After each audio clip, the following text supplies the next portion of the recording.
अस्सलाम वालेकुम नाजरीन, अब देख रहे हैं कि एनएन पाकिस्तान सच से हक तक। एक और अहम खबर के साथ में हूँ आपकी होस्ट कुलसूम खान। खबर शामिल करते हैं पंजाब से, जहां बोरेवाला में इलेक्शन के करीब आते ही सियासी गहमा गहमी अपनी उरूज पर पहुंच गई है। बोरेवाला के हल्का PP 231 के आज़ाद उम्मीदवार चौधरी मोहम्मद आशिक आरई ने मुख्तलिफ कार्नर मीटिंग से खिताब किया और लोगों को मंशूर से आगाह किया, जिस पर हल्के भर की तमाम बरादरियों ने आज़ाद उम्मीदवार चौधरी मोहम्मद आशिक आरई की सपोर्ट और आइंदा इलेक्शन में मुकम्मल हिमायत का ऐलान किया।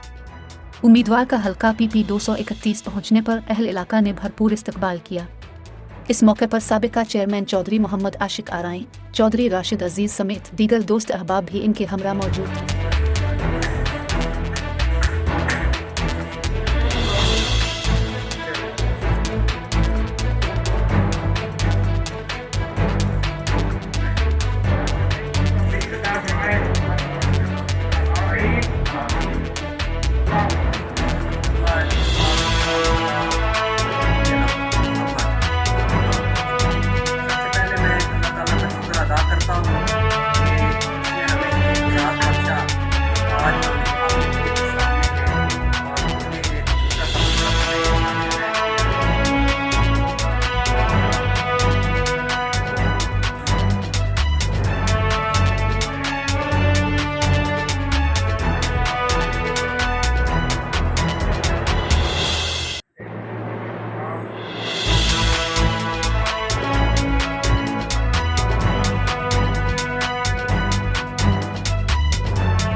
मज़ीद खबरों और अपडेट के लिए देखते रहिए कि NN Pakistan news and entertainment channel, और इससे जुड़े रहने के लिए हमारे चैनल को लाइक और सब्सक्राइब करना ना भूलें।